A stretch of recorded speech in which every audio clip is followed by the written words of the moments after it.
A very good morning. A very good morning to all of you. अ, आज आपण stress, strain and their types बघणार आहेत. तर त्याच्या आधी आपण एकदा रिवाइज करून घेऊ. इलेस्टिसिटी, प्लॅस्टिसिटी आणि रिजिडिटी.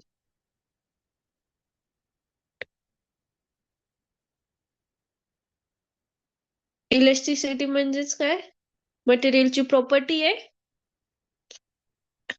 काय प्रॉपर्टी मटेरियलची? To regain its original shape and size after deforming force is remove. जेव्हा एक्सटर्नल फोर्स रिमूव्ह होणार आहे, त्याच्यानंतर ते जे मटेरियल आहे त्याच्या ओरिजिनल साईज अँड शेप मध्ये येणार आहे. त्याच्या मटेरियलच्या प्रॉपर्टीला इलेस्टिसिटी म्हणतात. त्याच्यानंतर प्लॅस्टिसिटी. प्लॅस्टिसिटी म्हणजे काय? मटेरियलची प्रॉपर्टी आहे. म्हणजे त्या मटेरियलमध्ये डिफॉर्मेशन फोर्स रिमूव्ह केल्यानंतर ते मटेरियल परत त्याच्या ओरिजिनल साईज शेप मध्ये येत नाही. Does not return to its original shape once the deformation force is remove. त्याचं एक्झाम्पल होतं क्ले, टूथपेस्टची tube, wax. Then rigidity. It is a property of material that resists change in shape or size when the force is applied. असं material जे force applied केल्यानंतर deformation होत नाही, त्याला पूर्णपणे रेजिस्ट करतं. त्याचं एक्झाम्पल आपण बघितलं होतं स्टोन. तर आज बघणार आहात स्ट्रेस. तर आधी तुम्ही काल म्हटलं होतात तसं मला प्रत्येकाचं एक्झाम्पल सांगता का?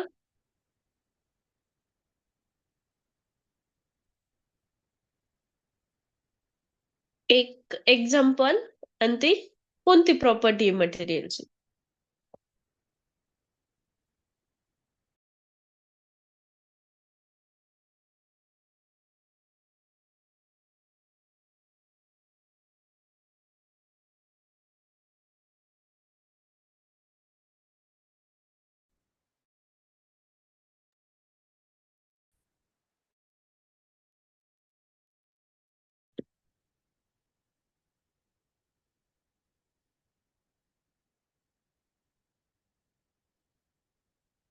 ठीक आहे, एंडला विचारूया. तोपर्यंत तुम्ही विचार करून ठेवा.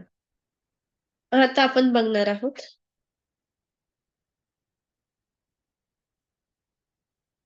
Stress.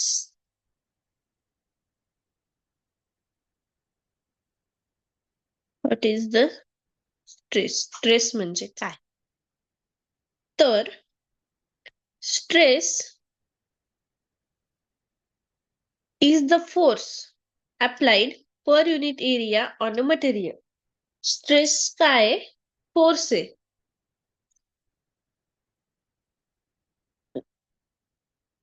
Applied per unit area of the material. It measures how much internal force develop in a material when the force is applied. Stress म्हणजे काय? सिंपली एक मटेरियल आहे. एक्झाम्पल साठी तुमचा मोबाईल पकडा. तर मोबाईलला आपण जर फोर्स लावला ह्या साईडनी आणि ह्या साईडनी कम्प्रेस करण्यासाठी, तर काय होणार आहे? तो मोबाईल रजिस्ट करणार आहे, म्हणजे कम्प्रेस नाही होणार आहे. तुम्ही तुमच्या हाताने फोर्स लावला तर मग काय होणार आहे? मोबाईल कम्प्रेस होणार आहे आपल्या हाताच्या फोर्सनी. त्याची जी लेंथ आहे, ही जी लेंथ आहे त्याची, ती कमी होणार आहे का? स्मॉल होणार आहे का? नाही. पण म्हणजे तो इथं काय करणार आहे? ह्या फोर्सला हे जे मटेरियल आहे ते काय करणार आहे? रजिस्ट करणार आहे. म्हणजे जेव्हा बाहेरून फोर्स लागणार आहे तेव्हा हेच मटेरियल काय करणार आहे? आतून पण स्वतःचा फोर्स लावणार आहे ओरिजिनल शेप मध्ये राहण्यासाठी.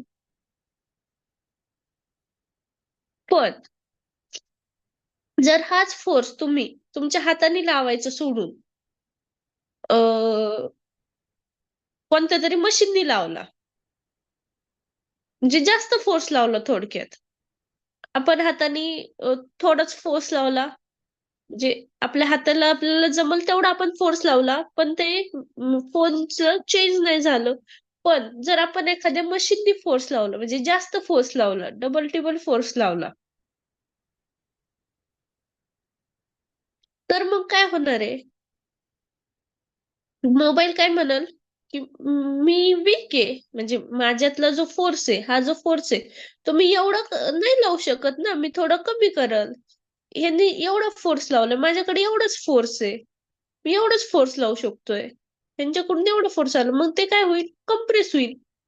म्हणजे मोबाईल थोडा छोटा होईल. नंतर तो तुटून जाईल जास्त, खूप जास्त फोर्स लावल्यानंतर. पण तो काय होणार? कम्प्रेस होणार आहे, थोडासा छोटा होणार आहे. तर हा जो इंटरनल फोर्स लावलाय मोबाईलने रजिस्ट करण्यासाठी, त्याला आपण काय म्हणतोय? स्ट्रेस म्हणतोय. त्याचं युनिट आहे सिग्मा.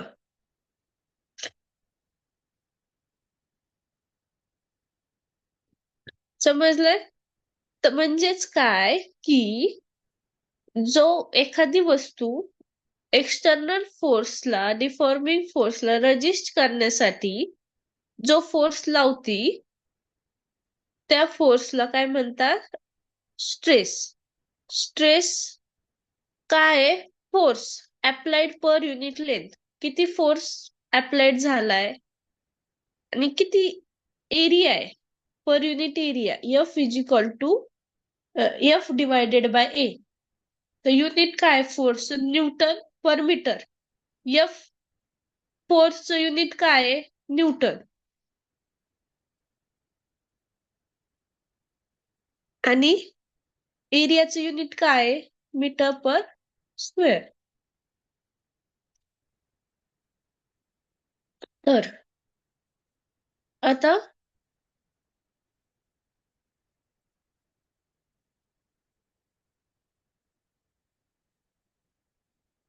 टाइप्स आहेत स्ट्रेसचे. फर्स्ट आहे tensile stress, compressive stress and shear stress.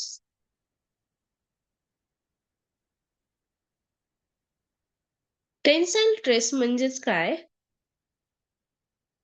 Pulling force stretches the material. Tensile stress म्हणजे काय?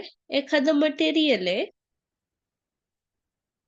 ते स्ट्रेस करण्यासाठी, म्हणजे पुल करण्यासाठी, त्याची लेंथ वाढवण्यासाठी चा जो फोर्स म्हणतात त्याला टेन्साईल फोर्स म्हणतात.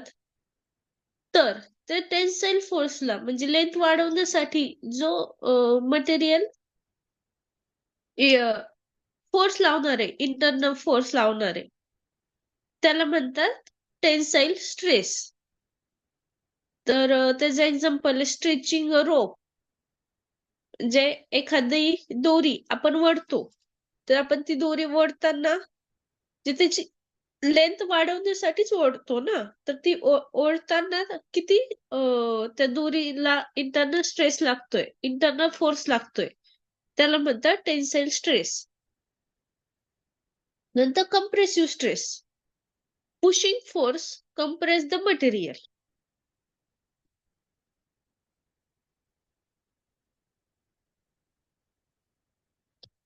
ह्याच्याच उलट, मटेरियल कंप्रेस होणार आहे, त्या कंप्रेस होण्यासाठी मटेरियलला किती फोर्स लागणार आहे, स्ट्रेस लागणार आहे, ते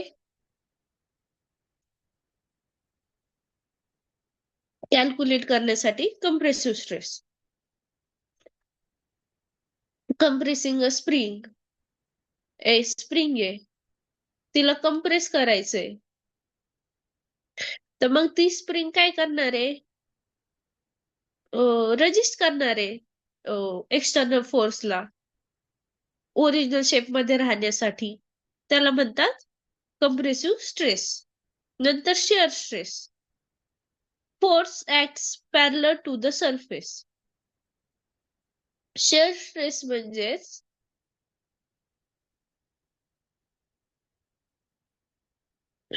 दोन्ही साईडनी फोर्स लागणारे पॅरलर टू द सरफेस. तर तो रजिस्ट करण्यासाठी जो इंटरनल फोर्स लागणार आहे तो आहे share stress. Sliding one layer of book over another. म्हणजे ह्याचं आपण काय करणार आहे, आपण काय करतो टेबलवर बुक्स ठेवतो, बरोबर आहे. पुस्तक रचून ठेवतो. पहिलं ठेवलं, दुसरं ठेवलं, तिसरं ठेवलं. पहिलं ठेवलं अप्लाइड मॅथमॅटिक्सचं, नंतर ठेवलं सायन्सचं, नंतर ठेवलं तुमचं कोणतंही मेकॅनिक्सचं ठेवलं. परत तुमची बुक्स आपली नोटबुक ठेवल्या. सगळी पुस्तक आपण एकावर एक रचून ठेवल्या. नंतर आपण काय केलं, इकडून फोर्स लावला थोडासा. त्याच्यामुळे काय झालं, हे बुक्स कशा झाल्या टेबलवरच्या,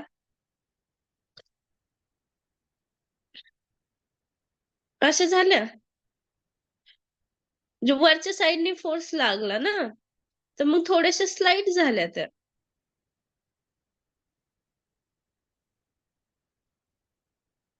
वरच्या बुक्स थोड्या इकडे गेल्या, थोड्याशा स्लाइड्स झाल्या त्या.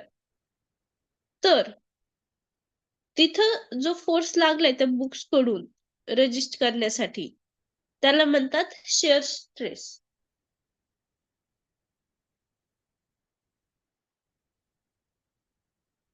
तर स्ट्रेस म्हणजेच काय की force applied per unit area. How much internal force develop in a material when the external force is applied. त्याचं युनिट आहे Newton per metre square. Types आहेत tensile stress, compressive stress and shear stress.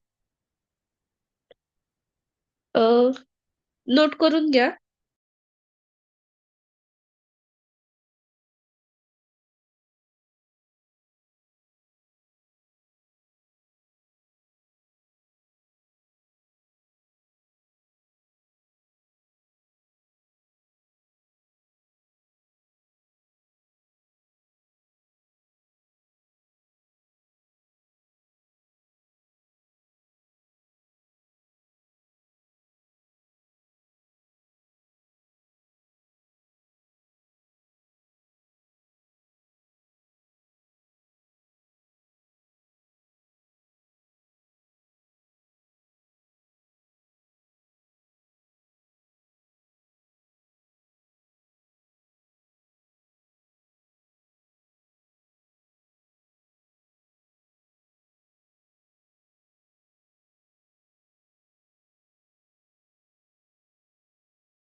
आता आपण strain बघणार आहे.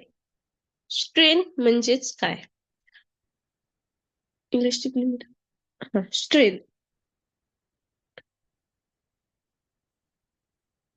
Strain, a strain is the deformation per unit length caused by stress. It tells How much a material stresses or compresses relative to its original size.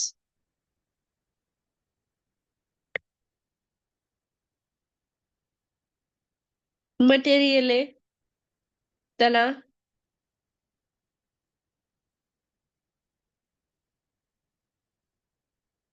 Force लावणार आहे, deformation force size change करण्यासाठी पण इथं compression हा force लावला, त्यानंतर त्याची size change झाली. आता ही चेंज झालेली साईज किती चेंज झाली? साईज ही इकडून एवढी झाली आणि इकडून केवढी झाली? एवढी चेंज झाली, बरोबर आहे. एवढी साईज इथून चेंज झाली, एवढी साईज इकडून चेंज झाली. ही जी चेंज झालेली साईज आहे, आधी एवढी होती, आता केवढी झाली? एवढी झाली. त्या चेंज झालेल्या साईजलाच काय म्हणतात? Strain. Okay, deformation per unit length caused by stress.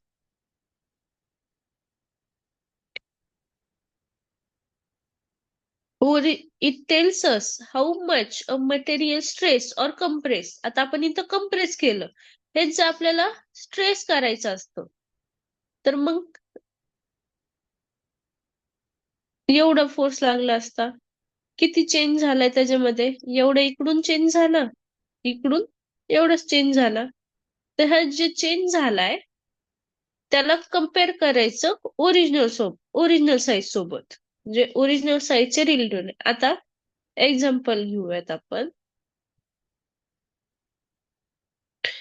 Strain काय? Strain is equal to change in length divided by original length. स्ट्रेनचं सिम्बॉल आहे E, is equal to change in length divided by original length. तर आता हे समजा हे जी length आहे 10 centimetre, आपण ही काय झाली 10 सेंटीमीटर, ह्या मटेरियलची ओरिजिनल लेंथ झाली 10 सेंटीमीटर, म्हणजे ही लेंथ काय झाली 10 डिवायडेड बाय 10. नंतर आपण ह्याला काय करतोय?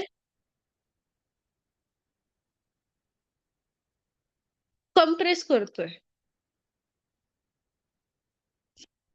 तर कम्प्रेस केल्यानंतर काय झालं? त्याची सेंटीमीटर चेंज होऊन काय झाली? 9 सेंटीमीटर झाली. जे कितीचा फरक पडला? किती लेंथ मध्ये चेंज झाले? तर 1 सेंटीमीटरचा चेंज झाला. आधी 10 सेंटीमीटर होती, नंतर 1 सेंटीमीटरचा चेंज झाला. हेच झालं. ह्याचं जे आन्सर येईल ते असणार आहे स्ट्रेन. किती स्ट्रेन अप्लाय, किती स्ट्रेन आहे त्या मटेरियलचं. आता ह्याचं युनिट काय? युनिट नाहीये ह्याला, कारण वर जे युनिट असणार तेच खाली, त्यामुळे ते कॅन्सल होतो. त्यामुळं स्ट्रेनला युनिट नाहीये, पण स्ट्रेसचं युनिट काय? Newton per metre square.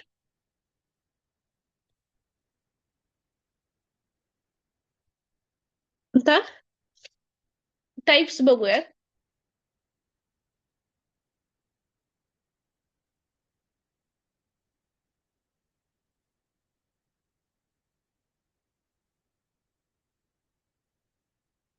Types of strain. First one is a tensile strain, then compressive strain आणि shear strain. टेन्साईल स्ट्रेन म्हणजेच इलॉंगेटेड स्ट्रेस करायचं मटेरियल. तर त्याच्यामध्ये जे चेंज इन लेंथ असणार आहे ते कशामध्ये येणार आहे? टेन्साईल स्ट्रेन मध्ये. नंतर जेव्हा कम्प्रेस होणारे मटेरियल त्याच्यामध्ये जे चेंज इन लेंथ होणार आहे ते कशामध्ये येणार आहे? कम्प्रेसिव्ह स्ट्रेन मध्ये. आणि शेअर स्ट्रेन म्हणजे काय? तर इथे डायग्राम बघा. हे झालं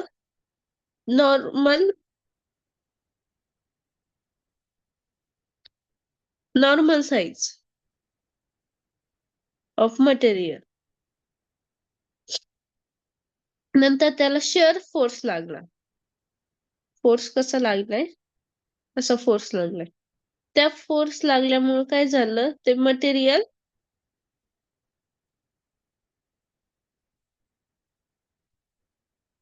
असं झालं. तर हा जो एरिया आहे तो काय झाला? तो झाला चेंज इन लेंथ. आणि हा जो पूर्ण एरिया आहे तो काय? Original length.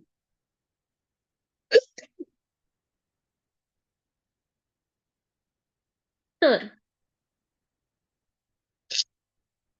त्याचं शेअर स्ट्रेंथचं एक्झाम्पल काय? Sliding the top of the deck of cards while the bottom stage fix. आपण कार्ड्स खेळतो, पत्ते. तर ते पत्ते एक 52 पत्त्याचा कॅट असतो, तो आपण सोबतच ठेवतो. आपण असा ठेवला तो पत्त्याचा कॅट. ओके. हा कॅट आहे पत्त्याचं, पूर्ण पत्ते ह्याच्यात. जेव्हा अ, आपण तो स्लाइड करतो, म्हणजे जो वरचा पत्ता आहे तो हलवतो, असं सगळे पत्ते हलवतो आपण. तर ते कसं होतं? असं होतं. हा इथं खालचा पत्ता, मग वरचा पत्ता, वरचा पत्ता, वरचा पत्ता, वरचा पत्ता. तर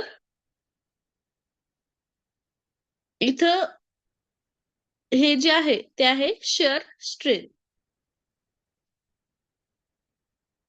तर स्ट्रेन म्हणजेच काय? Strain is a deformation per unit length.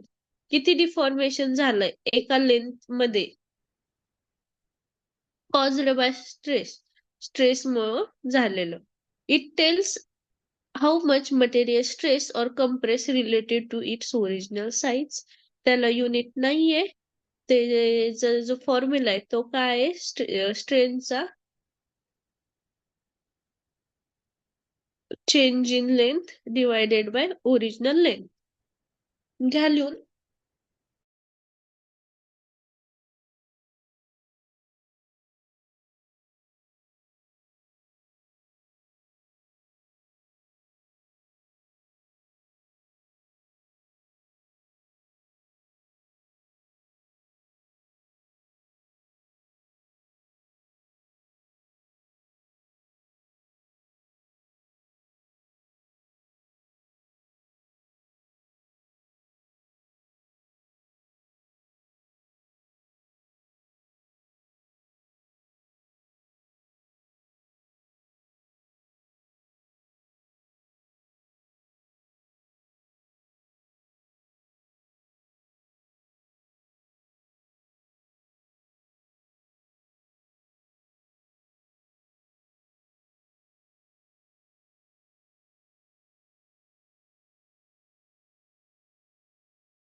तर पुढचं घेऊयात इलॅस्टिक लिमिट. इलॅस्टिक लिमिट आपण आधी बघितलेलं आहे.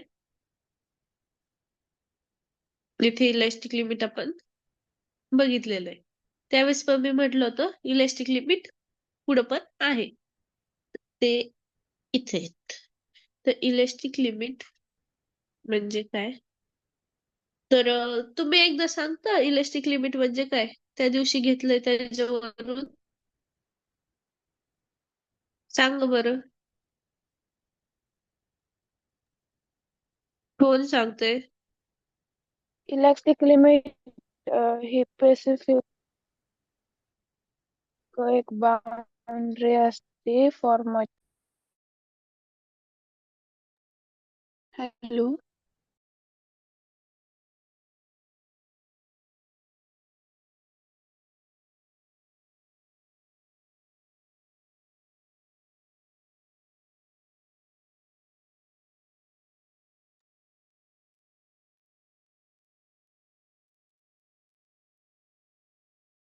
तर इलॅस्टिक मटेरियल काय आहे?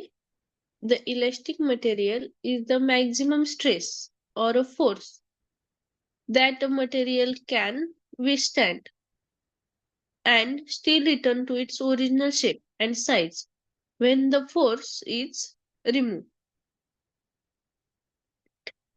इलॅस्टिक लिमिट म्हणजे एक लिमिट आहे. प्रत्येक मटेरियलचं एक लिमिट आहे. त्या लिमिट नंतर जर तो स्ट्रेस केला, त्या लिमिट नंतर जर ते मटेरियल स्ट्रेस केलं, तर ते मटेरियल परत त्याच्या ओरिजिनल साईज किंवा शेप मध्ये न येता ते परमनंटली डिफॉर्म होतं.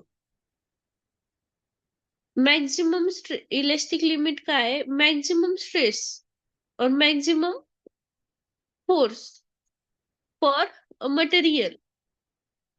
मॅक्झिमम फोर्स जेव्हा आपण लावतो त्या लिमिट पर्यंतच ते मटेरियल काय होतं, परत ओरिजिनल शेप मध्ये येतं, त्याच्या ओरिजिनल शेप मध्ये येतं. पण त्या लिमिट नंतर जर आपण फोर्स लावला तर ते मटेरियल तसंच डिफॉर्म होतं, परमनंटली डिफॉर्म होतं. Beyond this point the material undergoes permanent deformation. Within elastic limit मध्ये काय होतं, मटेरियल बिहेव्स इलॅस्टिकली म्हणजे ते returns to its original shape. पण beyond elastic limit the material behaves plastically permanently change. Okay. Within elastic limit मध्ये काय होतं, material elasticity सारखं बिहेव करतं, पण इलॅस्टिक लिमिट नंतर ते प्लॅस्टिक सिटी सारखं बिहेव करतं.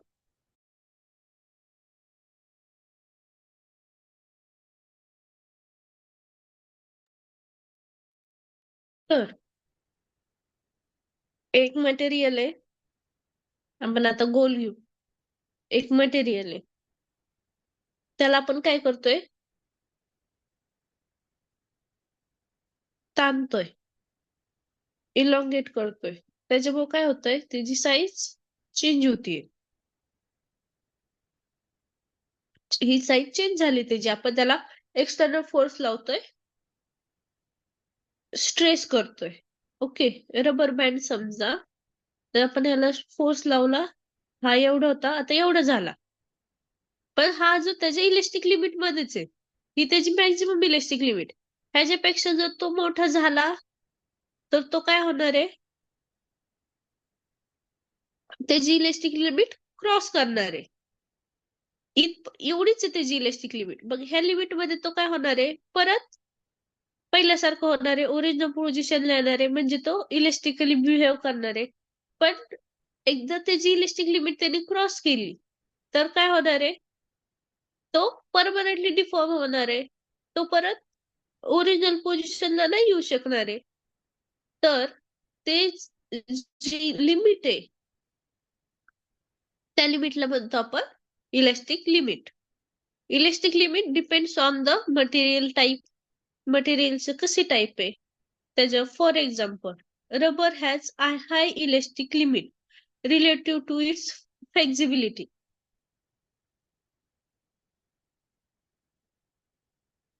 रबर कसं आहे, हायली इलेस्टिक आहे. त्याच्यामुळं जी रबरची इलेस्टिक लिमिट काय आहे, खूप जास्त असणार आहे. बरोबर आहे. आणि जो क्ले आहे, तो कसा आहे क्ले? त्याची इलेस्टिक लिमिट 0 आहे. कारण क्ले कालच विषय झालता. हा जो क्ले त्याला आपल्याला स्मॉल साईज समजा गोळे बनवायचे ते. तर आपण काय करणार, हे घेणार गोळे बनवणार. तर परत ते जे ओरिजिनल शेप मध्ये येणार नाहीये. म्हणजेच ते ते त्याच्यात परत इलेस्टिक प्रॉपर्टी किती आहे? 0 आहे. त्यामुळे इलेस्टिक लिमिट पण किती असणार आहे? 0. त्या क्ले मध्ये जी clay has almost 0 elastic limit. It deform permanently easily. तर इलेस्टिक लिमिट काय होती? चेंज होत राहते मटेरियल वरून.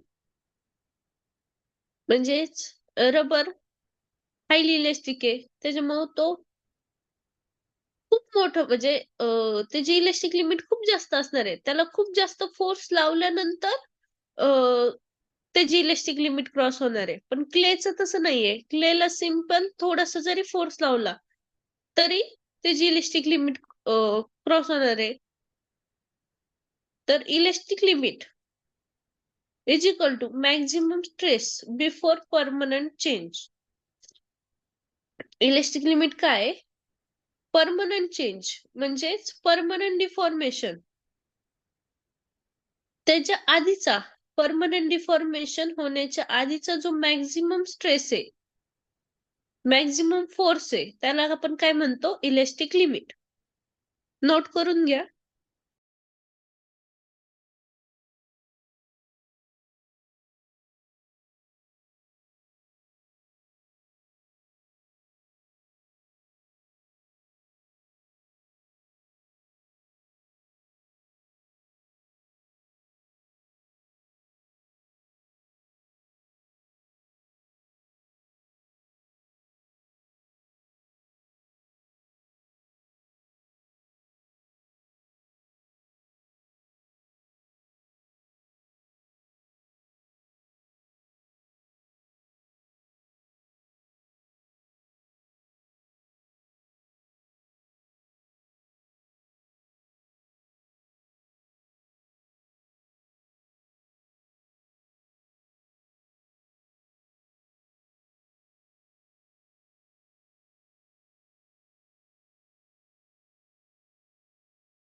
घ्यायचं पुढचं. Hooke's law. What is the Hooke's law?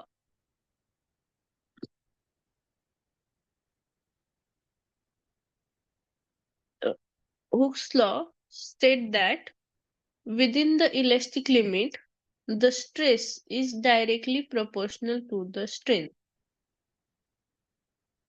Stress is directly proportional to the strain. पण कशात? इलेस्टिक लिमिट मध्ये. आपण स्ट्रेस मध्ये काय बघितलं होतं? स्ट्रेस काय?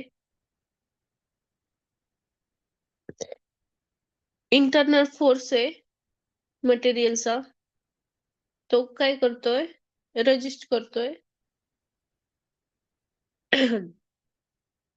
रेजिस्ट करतोय एक्सटर्नल फोर्सला. तर स्ट्रेस काय? Force applied per unit area. आणि स्ट्रेन काय होतं?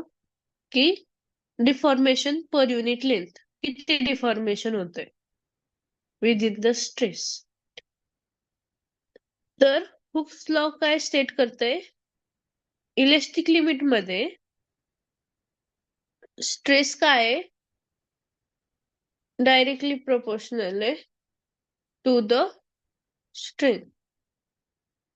The extension or compression of a spring is directly proportional to the force applied to it as long as the elastic limit is not exist. एक spring आहे, ते स्प्रिंगचं extension किंवा compression. आपण compression बघूया. नाही, कम्प्रेशन.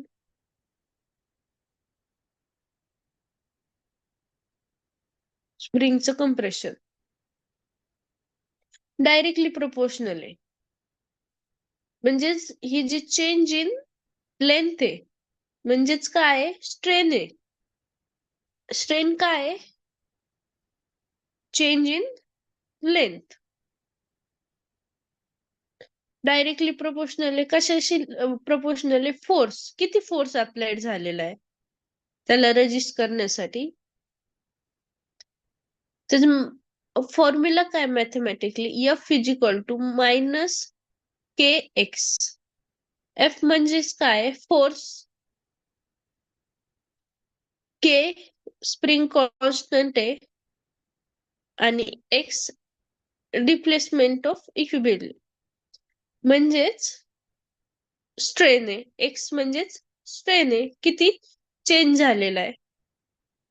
ती जी निगेटिव्ह साइन आहे ती indicate the force of a spring opposite to the direction of a displacement. Simply Hooke's law काय स्टेट करतोय की हुक्स लॉ सिम्पली काय स्टेट करते की stress directly proportional to the strain. आता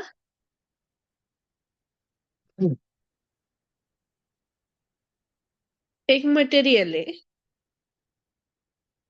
त्याला आपण फोर्स लावला. आपण मोबाईलच एक्झाम्पल बघूयात.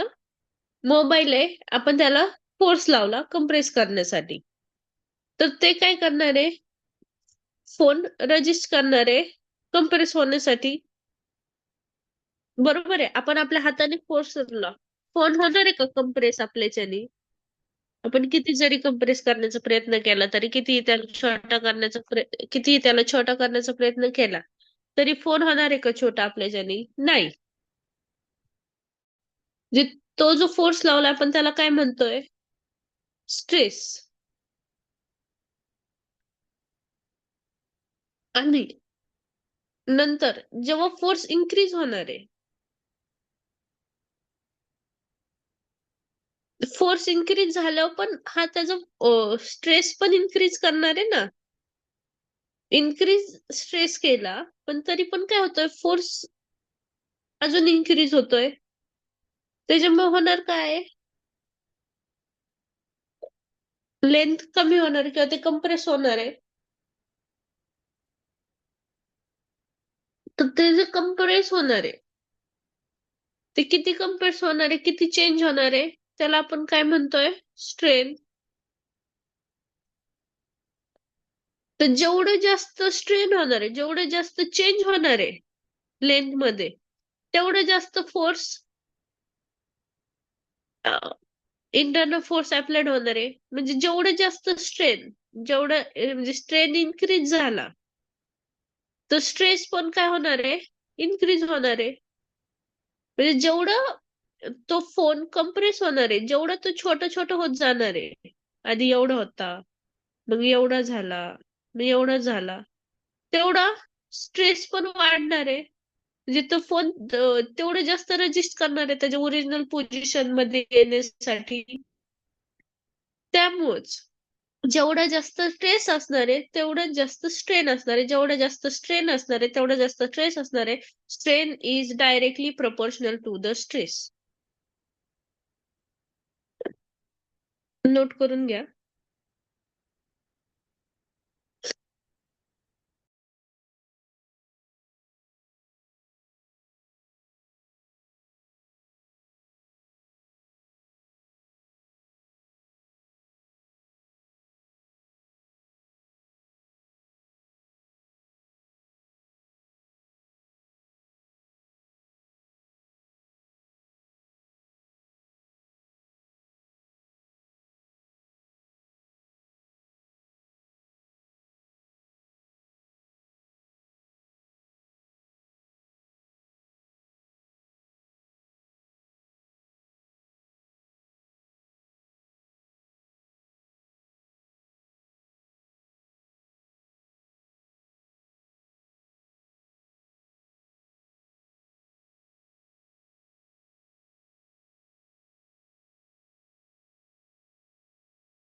झालं नोट करून?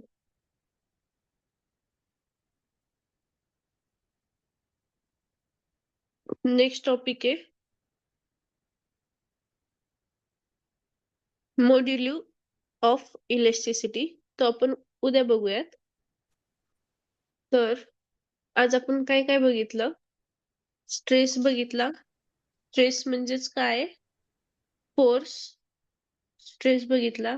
स्ट्रेस म्हणजे force per unit area, unit newton per metre square. Stress काय? स्ट्रेस काय मेजर करतो? How much internal force develop. Internal force किती डेव्हलप होते मटेरियलला when the external force is applied. Then आपण स्ट्रेसचे टाइप्स बघितले. टेन्साईल स्ट्रेस, कंप्रेसिव्ह स्ट्रेस आणि shear stress. Then strain. Strain काय? Deformation per unit length, change in length divided by original length.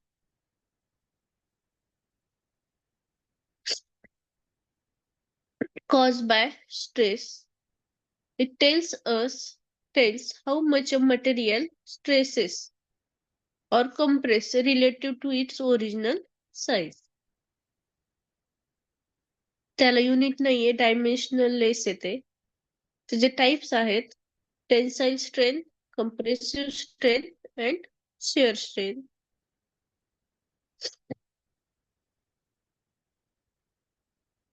Then elastic limit. Elastic limit, maximum stress or maximum force that a material can withstand and still return to its original shape and size when the force is removed. Elastic limit काय? Maximum force आहे. Maximum force आहे एखाद्या material साठी की त्या limit मध्ये ते material परत त्याच्या ओरिजिनल शेप मध्ये रिटर्न येऊ शकतं. त्या लिमिट मध्ये ते मटेरियल परत त्याच्या ओरिजिनल शेप मध्ये येऊ शकतं. त्या लिमिटला म्हणतात इलेस्टिक लिमिट. आणि त्या लिमिटच्या बाहेर म्हणजे इलेस्टिक लिमिट क्रॉस झाल्यानंतर काय होतं? परमनंट डिफॉर्मेशन होतं. Beyond this limit beyond this point the material undergoes permanent deformation. नंतर within elastic limit material behaves elastically and beyond elastic limit material behaves plastically. Elastic limit depends मटेरियलच्या टाईपवर. Elastic limit म्हणजेच काय? Simply maximum stress before permanent change. Permanent change होण्याच्या आधीचा जो maximum force आहे डिफॉर्मेशनचा त्याला आपण काय म्हणतो? Elastic limit.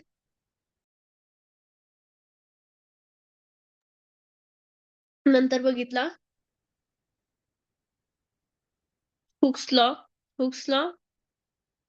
Within elastic limit मध्ये stress is directly proportional to the strain. जेवढं जास्त चेंज होणारे साईज मध्ये मटेरियलच्या, हे झालं original size of a material. एवढा झाला चेंज, हे झालं स्ट्रेन. तेवढं जास्त स्ट्रेस लागणार आहे त्या मटेरियलला, तर त्याला म्हणतात, हा लॉ स्टे करतो Hooke's law. This is an Hooke's law. The extension or compression of a spring is directly proportional to the force applied to it as long as the elastic limit is not exist. Within elastic limit, stress is directly proportional to the strain. There's हा formula.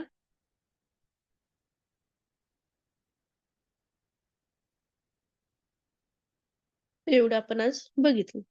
हे आपण उद्या पाहणार आहोत. तर good bye. आज आपण भेटूयात परत उद्या.